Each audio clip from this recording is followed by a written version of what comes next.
제12회 통신서비스 이용자 주간 온라인 플랫폼 이용자 보호 웹세미나 함께 하고 계십니다.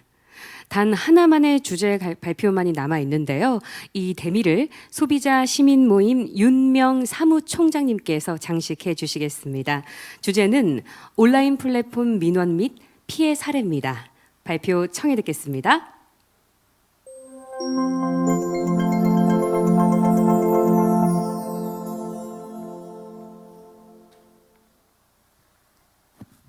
네, 안녕하세요. 소비자 시민 모임의 윤명이라고 합니다.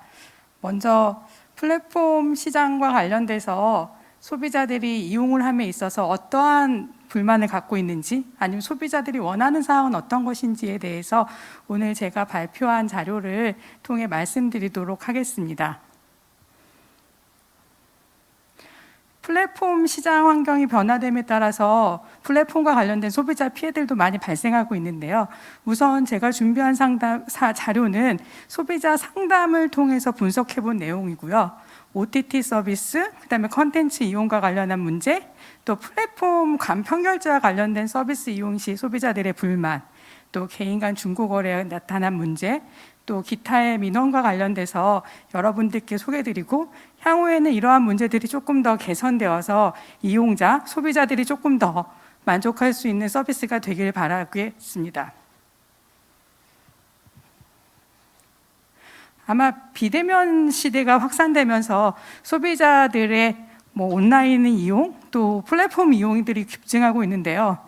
저는 아마 코로나19 이전과 이후를 지내면서 가장 많이 달라진 점이 비대면 시대가 됐구나. 그리고 우리가 온라인을 통해서 모든 것들이 다 가능했구나. 학교도 안 가도 되고, 물건을, 음식도 그렇고, 물건도 그렇고, 하다못해 모임도 그렇고, 모든 것들이 다 온라인으로 된다라는 것들을 저희가 절실하게 이제 급변한 사회들을 느끼고 있는데요. 이와 관련돼서 이렇게 소비자들의 이용이 많아지면서 또한 소비자들의 불만도 증가하고 있습니다. 특히 아마 요즘에 이제 OTT 서비스와 관련된 이용들이 급증하고 있는데, OTT 서비스와 관련돼서 소비자들을 대상으로 저희들이 많은 조사들도 하고 있고, 또 민원들이 많이 나타나고 있는데요.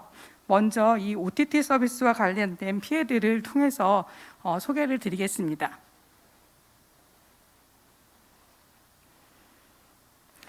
온라인 플랫폼의 소비자 피해를 제가 생각하는 상황에서 분석을 하다 보니까 좀 피해 유형들이 달라지고 있습니다. 대부분의 소비자 피해 민원들은 거래와 관련된 거래상의 문제들로 많이 나타나고 있는데요. 대부분 서비스 이용에 대해서 불완전하게 안내했다. 그러니까 본인들이 안내받은 사항과 아니면 서비스 계약에 있어서 중요한 사항들을 안내받지 못했다. 이런 것들이 많이 있고, 이로 인해서 계약 해지를 하거나 환불을 요청할 때 문제가 발생해서 이와 관련된 상담들이 많이 있는 것으로 나타났습니다. 플랫폼도 이러한 문제에 있어서 소비자들은 플랫폼을 이용할 때 그 플랫폼이 가지고 있는 영향력, 아니면 플랫폼에 대한 신뢰, 이런 것들을 통해서 플랫폼을 이용하고 있는데, 실제적으로 문제가 발생했을 때에서는 플랫폼이 책임을 지기보다는 개인 간 사업자와 또 입점 사업자, 소비자 간의 문제로 해결하도록 하는 문제들이 있어서 최근에는 이 플랫폼의 책임 강화가 이슈가 되고 있고, 소비자들은 이 플랫폼의 책임 강화를 요구하고 있습니다. 아마 이와 관련돼서도 법안들이 많이 올라와 있는 걸로 알고 있는데, 조금은 더 조속하게 법안들이 마련되고 소비자 이용자 보호 차원에서 법이 통과될 수 있으면 하는 바람이 있습니다. 온라인 플랫폼 이용과 관련해서 서비스 이용 계정의 해킹이라든지, 아니면은 개인정보 해킹, 또 아니면 계정 삭제, 게시물에 관한 삭제, 이런 것들과 관련된 민원들도 많이 나타나고 있는데요. 이 플랫폼을 이용하면서 거래가 아닌 이 플랫폼 이용과 관련돼서의 소비자 민원도 최근에는 많이 증가하고 있는 것으로 나타나고 있습니다. 먼저 OTT 서비스 관련 소비자 피해에 대해서 살펴보도록 하겠습니다. 이건 저희가 작년에 1분기에 조사했던 내용인데요. 2017년도에 소비자 상담은 55건이었습니다. 그런데 2019년도에는 161건이 되었고요. 2020년 1분기에는 120건이었습니다. 1분기만 해도 그 전년도에 거의 육박하고 있어서 아마 2020년도 상담 사례를 보면은 급증하고 있는 것을 저희가 느낄 수 있었습니다. 연령별로는 30, 40대 상담이 가장 많았습니다.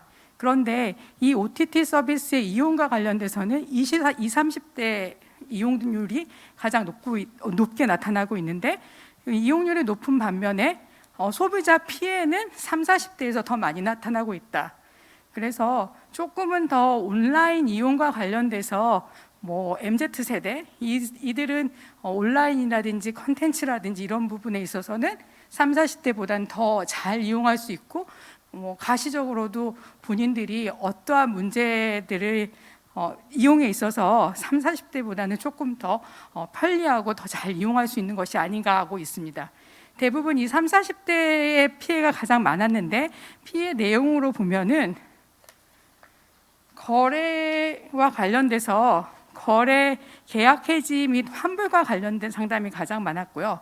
그 다음에는 서비스를 무료로 제공한다고 했는데 자동 결제로 돼서 요금이 부과되었다는 상담이 그 다음으로 나타났습니다. 이 밖에도 품질과 관련된 거라든지 결제와 관련된 거, 또 혹은 서비스 중단 및 변경과 관련된 사항들도 있는 것으로 나타났습니다.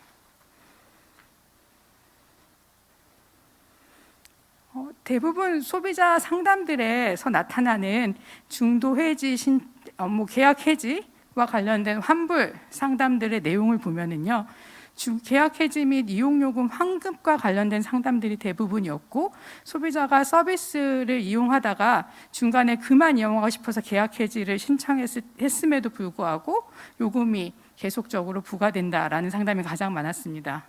소비자 계약 해지 신청 이후에 서비스를 이용하지 않았다라는 것들은 사업자들이 확인해 줄 수 있었습니다.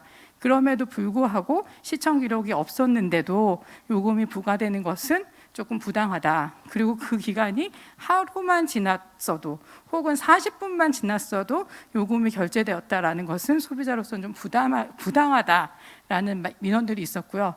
또 이와 관련돼서는 이전에 이 플랫폼 이용과 별도로 컨텐츠 이용과 관련돼서 그동안에 이제 다른 서비스 이용과 관련돼서 보면은 일할 결제라든지 다양한 방법으로 소비자들의 피해를 구제하고 있는데, 이 부분에서는 왜 안 되는지 모르겠다라는 민원들의 내용들이 있었습니다.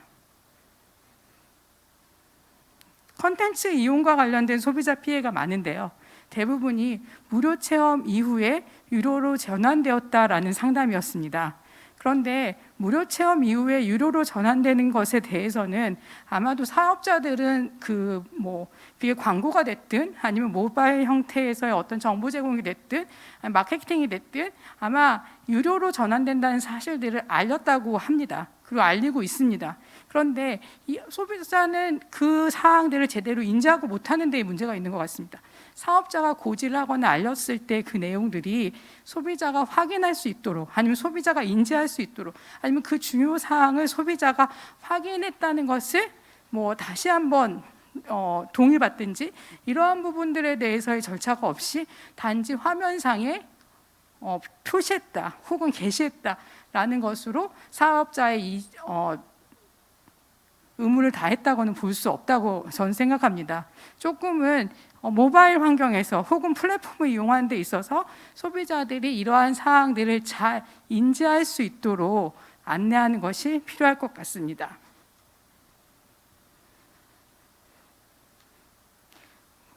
저희가 이제 간편 결제 서비스와 관련된 민원들이 최근에 많이 늘어나고 있습니다. 그래서 간편 결제 서비스 관련된 소비자 피해에 대해서 조사해 본 적들이 있었는데요.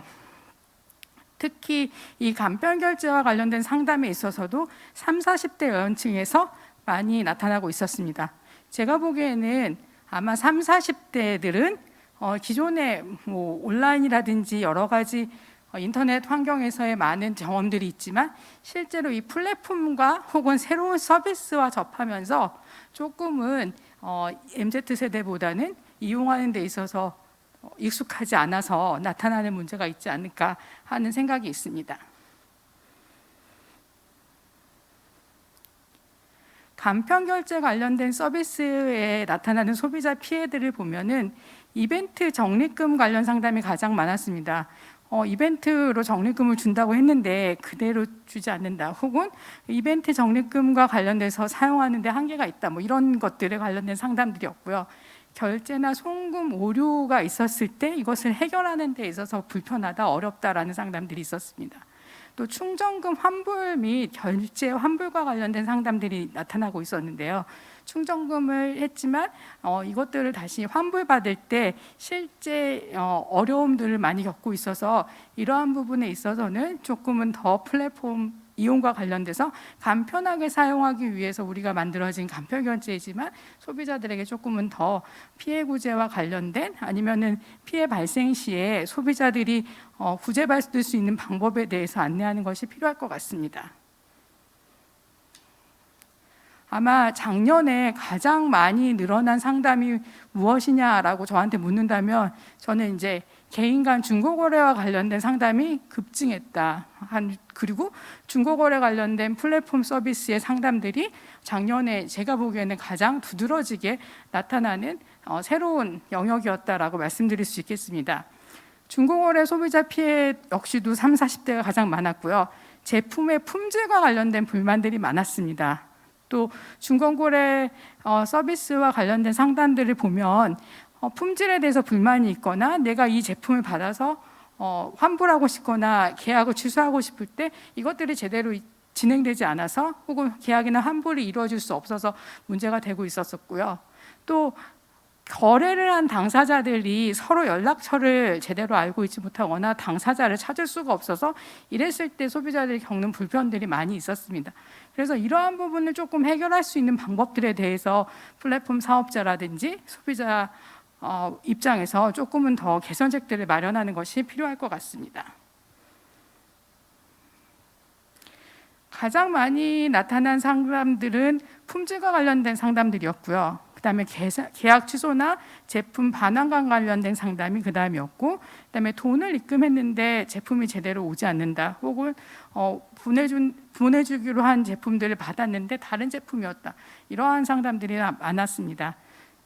이러한 상담들, 계약 불이행과 관련된 상담들을 보면은 실질적으로 그 계약자 간의 거래들이 온라인상에서 이루어지고 있긴 하지만 그 개인 간의 개인 정보라든지 이런 부분이 아주 민감한 정보이기 때문에 서로 잘 알 수 없는 것도 어떤 면에서는 이용자를 보호하는 거고 소비자를 보호하는 거지만, 이렇게 문제가 발생됐을 때에도 서로 간의 개인 정보 때문에 그 당사자들을 알 수 없게 하는 것은 또 다른 면에서는 소비자의 불편이었고, 또 민원을 해결하는 데는 어려움이 많은 것으로 나타났습니다.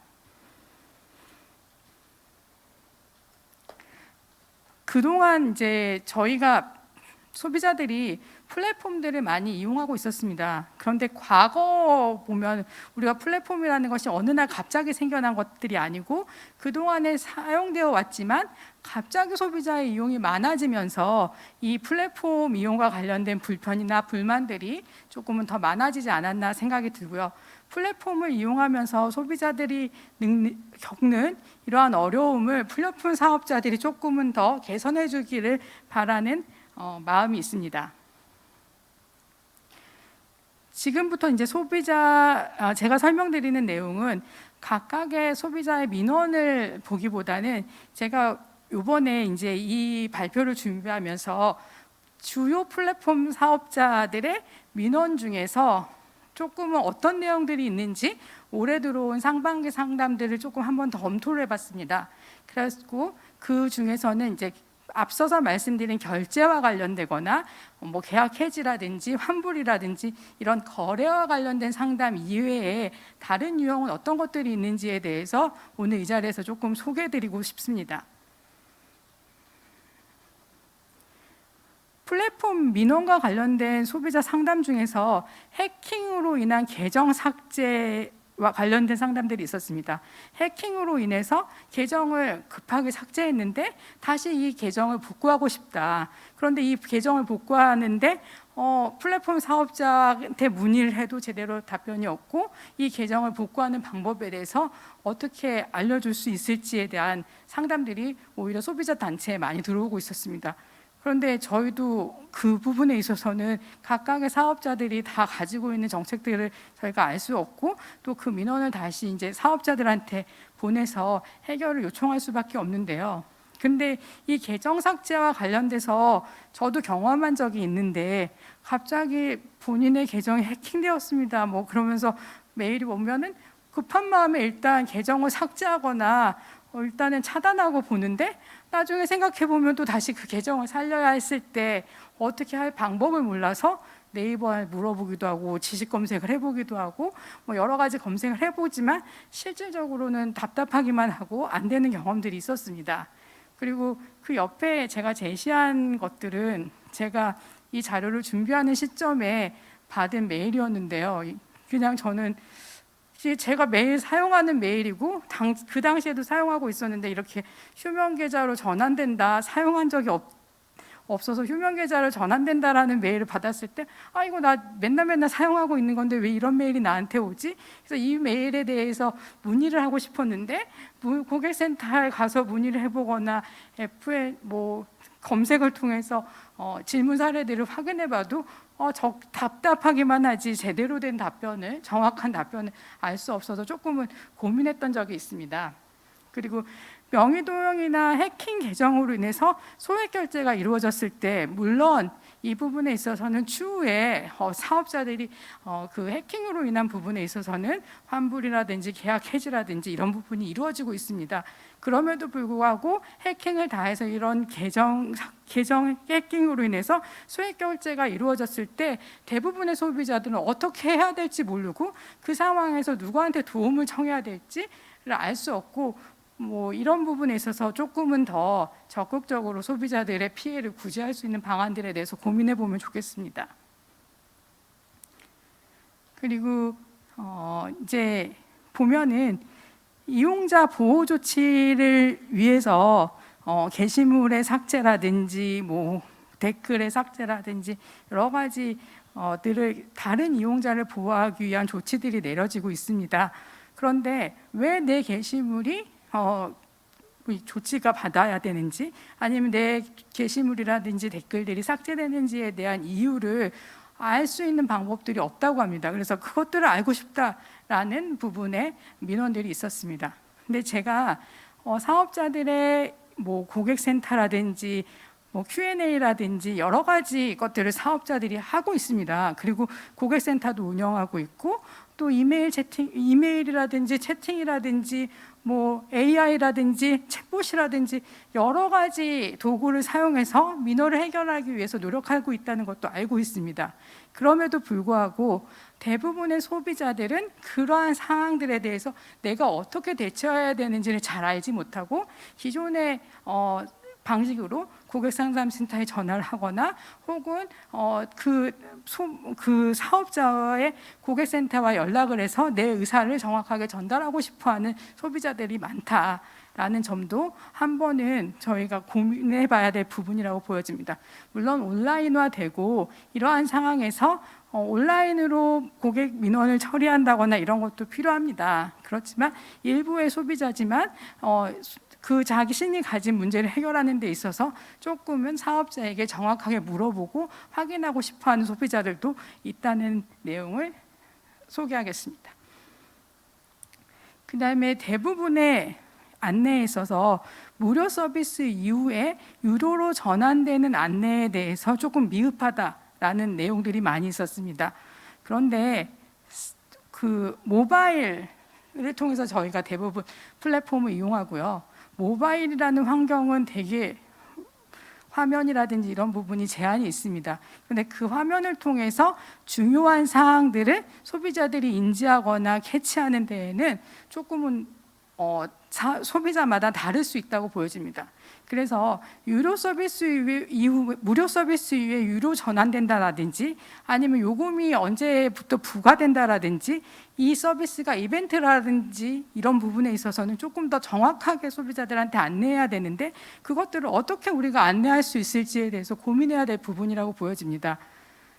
근데 이 부분과 관련돼서 저는 조금 금융 상품과 관련돼서 생각해 봤습니다. 우리가 금융 상품, 뭐 보험이나 여러 가지 금융 상품을 가입할 때도 뭐 많은 내용들이 있죠. 깨알 같은 많은 약관의 내용들을 우리가 다시 안내받거나 아니면은 확인받거나 하는 절차들을 거칩니다. 어쩌면 그게 좀 어떤 부분에 있어서는 번거로울 수도 있겠지만 필요하기 때문에 안내되고 그러한 절차를 하고 있습니다. 근데 최근에 금융상품과 관련돼서는 어떻게 소비자들한테 중요한 사실을 안내하면 좋을까에 대한 그 표시 방법에 대한 고민들을 하고 있습니다. 어느 위치에 중요한 사항을 배치했을 때 소비자들이 잘 알 수 있을지, 어떤 사항이 정말로 소비자들한테 필요한 사항인지에 대해서 고민하고 그것들을 어떻게 소비자들한테 정보를 전달할까에 대한 고민들을 하고 있습니다. 마찬가지로 플랫폼에서도 이러한 부분이 필요하다고 보여집니다. 서비스 이용과 관련돼서 소비자가 정말로 알아야 될 사항, 계약 시 정말로 중요한 사항들을 약관에 빽빽히 담는 것도 중요하지만 우리가 이것을 서비스를 이용하거나 계약을 하기 전에 중요한 사항을 정말로 확인할 수 있도록 이게 그냥 의례적인 그냥 체크하는 동의를 받는 그런 절차가 아니라 소비자들에게 정말로 정보를 전달하기 위한 방법을 플랫폼 사업자들이 조금 고민하고 이렇게 전달을 할 수 있도록 하는 방안들을 마련해야 될 필요가 있다고 보여집니다. 그다음에 뭐 또 한 가지 이제 소비자 불만 중에서 조금 같이 고민해봤으면 하는 사항들을 제가 말씀드리자면 이제 대부분의 OTT 사업이나 이런 이 플랫폼 사업자의 서비스 이용과 관련돼서는 월정액 서비스들이 많이 있습니다. 근데 월정액 서비스는 한 달을 이용하는 조건으로 우리가 비용을 지불하고 있죠. 그런데 어떤 경우에는 내가 이 서비스를 월정액으로 사용하기 위해서 가입을 했는데 실제로 한번 경험해 보니까 별로여서 한 40분 정도 이용하고 아니면 하루 정도 이용하고 나 이 서비스를 중도 해지하고 싶다 아니면 계약 해지하고 싶다라고 했을 때 그러면 나머지 기간에 대해서의 비용을 환불받을 수 없냐라는 소비자 민원들이 꽤 있었습니다. 그러면 우리가 이 월정액 서비스에 있어서의 계약 해지 시에 환불과 관련돼서는 지금의 이 상태를 계속 가져가는 것이 올바른 것인지 아니면 소비자들이 원하는 방향을 조금 더 감안해서 이 피해 보상이라든지 이 계약 해지와 관련된 환불 조건을 우리가 다시 논의해봐야 될지 이러한 부분에 고민들이 필요할 것 같습니다. 그런데 이것을 일괄적으로 어떻게 해야 된다라고 저희가 제시하기보다는 사업자들이 소비자들이 생각하는 바를 조금 더 반영해서 사업의 서비스를 개발하고 또 아니면은 이 정책들을 만들어가는데 조금 활용하면 좋을 것 같다는 제안을 드립니다.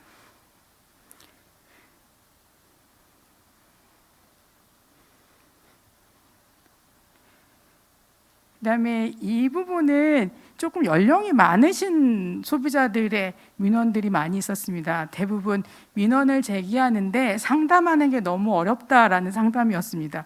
채팅 상담도 있고요. 뭐 챗봇으로 상담하라고 하고 뭐 모바일 상에서 화면으로 상담을 하라는 다양한 고객과 관련된 민원 접수 방법들이 나타나 있습니다. 그런데 연령이 높으신 분들은 그것을 어떻게 우리가 접근해야 되는지 잘 모르는 경우가 있고 그냥 그 고객센터의 전화번호를 찾고 싶은데 고객센터의 전화번호 찾는 방법을 모르겠다. 고객센터와 어떻게 연락하면 되는지에 대해서 문의하는 고객의 민원들이 소비자 상담센터로 많이 들어오고 있습니다. 대부분 이 상담들을 보니까 50대 이상의 연령층에서 많이 문제를 제기하고 있어서 조금은 더 이러한 플랫폼이라든지 온라인 서비스를 잘 다루는 소비자와 연령에 상관이 없이 조금은 잘 못 다루는 소비자 간의 격차가 발생할 수 있기 때문에 이러한 격차를 해소할 수 있는 방안에 대해서도 고민해야 되겠지만 민원에 접근하는 방법에 대해서도 조금은 더 다양하게 가져갈 필요가 있다. 물론 이게 다 온라인을 기본으로 하는 서비스 제공이지만 특별한 소비자들에게는 꼭 온라인이 아닌 고객 상담과 관련된 컨택을 원하는 경우들이 있고, 그것들과 접하고 싶었을 때 고객센터의 안내라든지 전화번호의 안내가 제대로 되고 있지 않아서 조금은 어려움이 많았다라는 민원이 많았습니다. 그리고 이거는 저는 이제 소비자 운동을 하고 있는 사람입니다. 그리고 소비자 단체에서 활동하면서 저 역시도 제대로 지키고 있지 못하는 부분 중에 하나가, 우리가 온라인 플랫폼 서비스를 가입하고 또 계약을 하는 데 있어서 약관이라든지 뭐 개인정보 처리 방침이라든지 아니면은 뭐 여러 가지 것들을 우리가 서비스 계약과 이전에 회원 가입하는 단계에서 다 고지하고 있습니다. 그리고 약관도 게시하고 있고요. 개인정보 처리 방침에 대해서도 게시하고 있습니다. 그런데 그 사항들을 소비자가 인지하거나 이해하는 데 너무 어렵습니다. 너무 많은 내용들을 너무 조그만 화면에서 다 보여주고 있고, 그 내용이 너무 어려워서 소비자들은 그냥 안 읽고 그냥 무조건 계약하고 있습니다. 물론 소비자들도 그것을 읽어야 한다, 또는 그것을 우리가 확인해야 된다는 교육도 필요할 것 같습니다. 그리고 그러한 운동도 저희가 하고 있습니다. 그렇지만 또 한편에서는 조금은 더 본인들의 서비스를 제공하고 본인들의 계약을 이루어가는 입장에서 조금 플랫폼 사업자가 소비자들에게 정확한 정보를 제공하기 위해서 노력하는 필요도 있다고 보여집니다. 그래서 지금 약관이나 개인정보 동의나 여러 가지 계약 사항에 대해서 안내하고 있는 사항이 너무 형식적으로만 우리가 받고 있는 것은 아닌가, 정말로 정보를 제공하고 소비자에게 알리기 위해서 하는 행위인가에 대해서 같이 고민해 봤으면 좋겠습니다. 제가 앞서 나왔던 민원들을 보면서 진짜로 고객센터 전화번호 찾는 게 그렇게 어려운가 하고, 뭐 지금 구글, 네이버, 다음 그러면서 주요 사업자들의 고객센터를 확인해 봤습니다. 근데 대부분 이제 홈페이지 인터넷상에서 뭐 네이버 고객센터 치면은 어떤 경우에는 오히려 검색하는 게 더 빠른 경우도 있습니다. 근데 모바일 환경에서 그 플랫폼을 사용하면서 고객센터에 갔을 때 저는 못 찾았습니다. 그러니까 전화번호 안내라든지 고객센터에 대해서 안내하고 있는 부분을 찾을 수가 없어서, 이 부분에 있어서는 조금은 더 사업자들이 같이 고민해 봤으면 좋겠고, 이러한 안내들이 뭐 첫 화면 혹은 어디서든지 잘 확인될 수 있는 방안들을 고려했으면 좋겠습니다. 다음은 소비자 시민 모임에서 저희 단체에서 가지고 있는 플랫폼 이용자 보호와 관련된 이슈 아니면 관심에 대해서 조금 소개하고 싶습니다. 그것이 단지 저희 단체가 관심이 있다는 것뿐만이 아니라 소비자들이 관심 있어 하는 바를 저희가 대신해서 조사하거나 연구하는 사업들을 하고 있기 때문에 이 부분을 소개하겠습니다. 지금 유튜브 뒷광고 문제도 있었고요. SNS를 통해서 상품을 판매하거나 광고하고 있는 사항들이 많이 나타나고 있습니다. 개인 간의 SNS 상에서의 이 게시물과 상품 광고, 저는 이제 상품 광고라고 보고 있는데 이것을 어떻게 보면 또 게시물로 볼 수 있을 것 같습니다.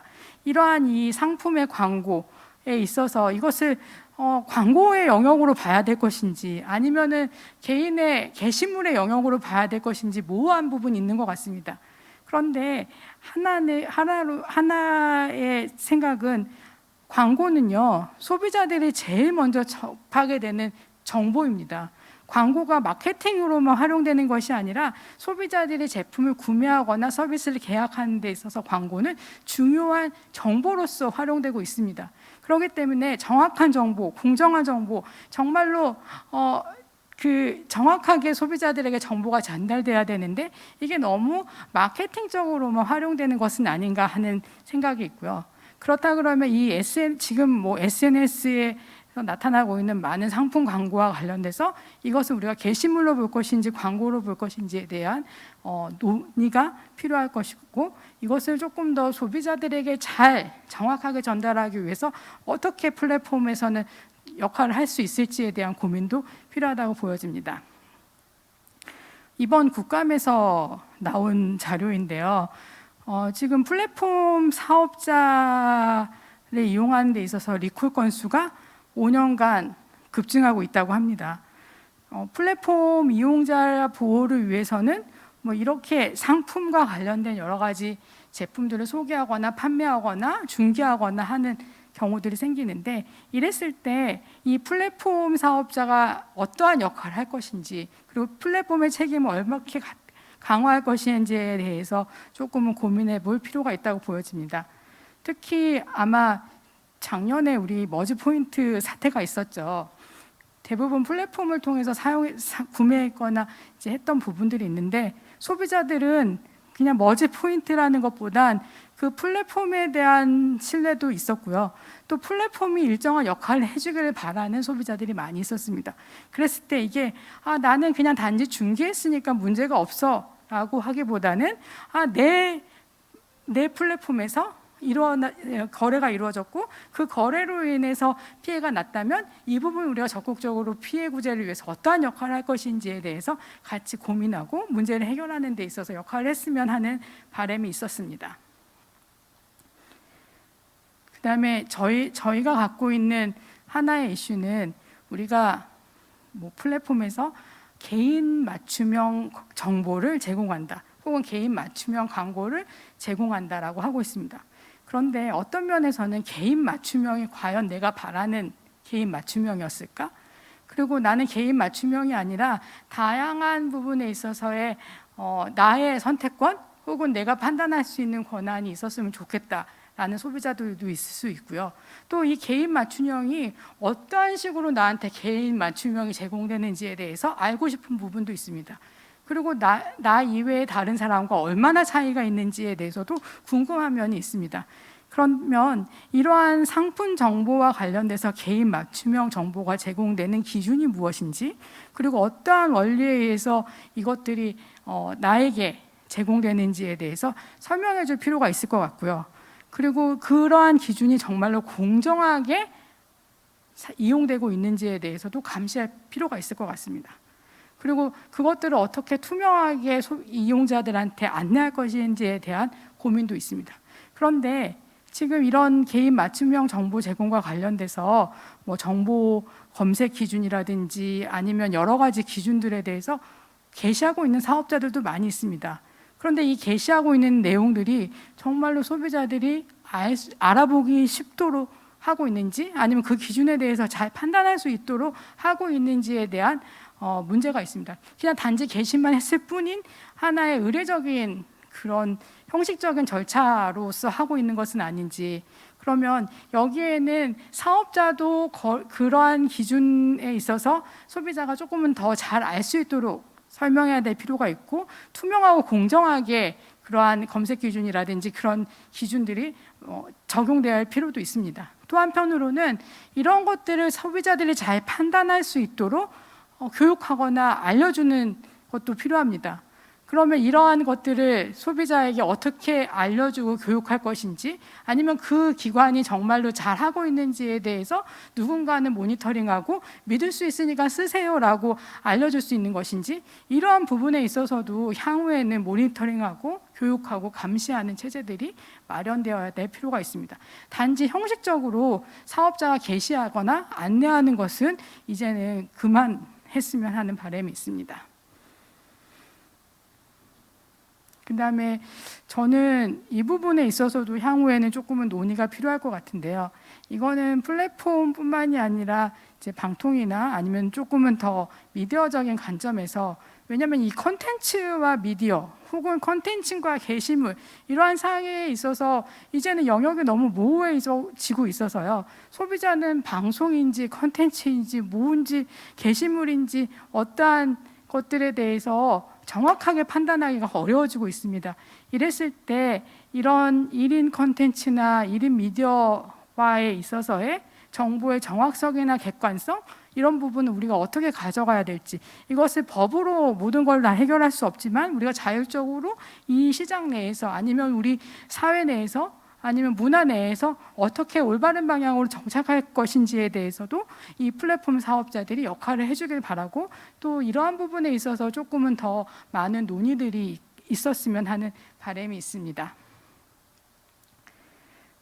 저희는 소비자 시민 모임은 국제 소비자 기구의 이사단체로 활동하고 있습니다. 그런데 국제 소비자 기구에서도 이 플랫폼과 관련된 여러 가지 이슈가 있습니다.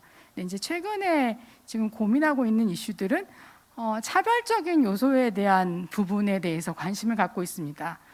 플랫폼을 이용하는 데 있어서 내가 어느 지역에 사는지, 아니면 내가 어느 나라에 사는지, 아니면 내가 남성인지 여성인지, 혹은 나의 소득 수준이나 나의 교육 차이로 인해서 정보를 제공받는데, 혹은 내가 그 서비스를 이용하는데 부당하게 가격이 책정되거나 아니면 나에게 정보가 다른 그러한 조건으로 인해서 차별을 받는다면 이것은 소비자의 권리의 침해이고 또 소비자를 차별하는 것이기 때문에 이러한 부분에 이슈가 없도록 하는 것이 국제소비자기구의 관심이고, 그러한 부분에 있어서 모니터링을 강화하고 있습니다.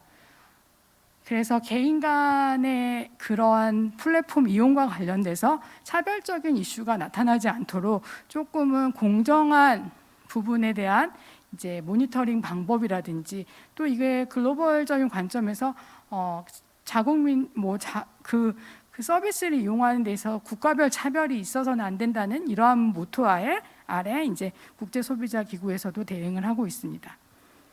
지금 소개한 거는 호주에서 이제 조사했던 사례이고요. 이건 호주 초이스 사이트에 가시면 내용들을 할 수 있습니다. 틴더라는 사이트를 조사하면서 나타났던 문제점들에 대해서 보고하고 있었습니다.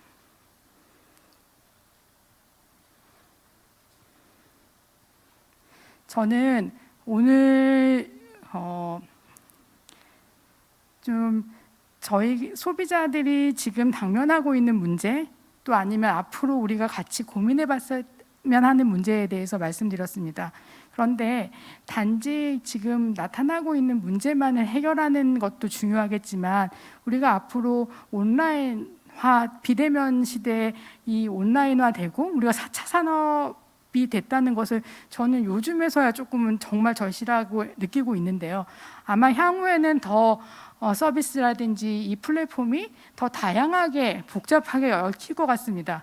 그랬을 때 우리가 이용자를 보호하고 이용자 관점에서 생각한다는 것이 어떤 것인지에 대해서 조금은 같이 고민하고 좀 더 좋은 온라인 환경, 더 공정한 온라인 환경을 만들기 위해서 플랫폼 사업자, 또 소비자, 또 정부가 같이 함께 노력해서 조금은 더 삶의 질을 높이고 더 좋은 사회를 만드는데 같이 협력했으면 좋겠습니다. 그리고 제가 준비한 사항은 이것으로 마치겠습니다. 감사합니다. 네, 윤명 사무총장님의 발표 잘 들었습니다. 제가 앞서 오프닝 때 말씀드린 것과 같이 우리의 삶이 이제 플랫폼 서비스와 뗄래야 뗄 수 없는 관계가 됐습니다. 건강한 생태계를 만들기 위한 그런 과정 속에서 소비자의 피해는 없을 것입니다. 다만 사업자가 이를 인지했을 때 적극적으로 이를 개선해 나가고자 하는 의지가 있다면 더 나은 내일을 만들 수 있지 않을까요? 이상 윤명 사무총장님의 발표였습니다. 고맙습니다. 이것으로 오늘 웹세미나 모든 순서 마치겠습니다. 귀한 시간 내서 자리를 빛내주시고 참여해주신 모든 분들께 감사드립니다. 아울러 제12회 통신서비스 이용자 주간 대장정도 여기서 마무리하게 되었는데요. 이틀 동안 유익한 시간이 되셨길 바라며 저희 방송통신위원회와 한국정보통신진흥협회는 앞으로도 여러분의 안전하고 편리한 통신 서비스 확산을 위해 계속해서 최선을 다하겠습니다. 마지막으로 여러분의 슬기로운 통신 생활을 응원합니다. 고맙습니다.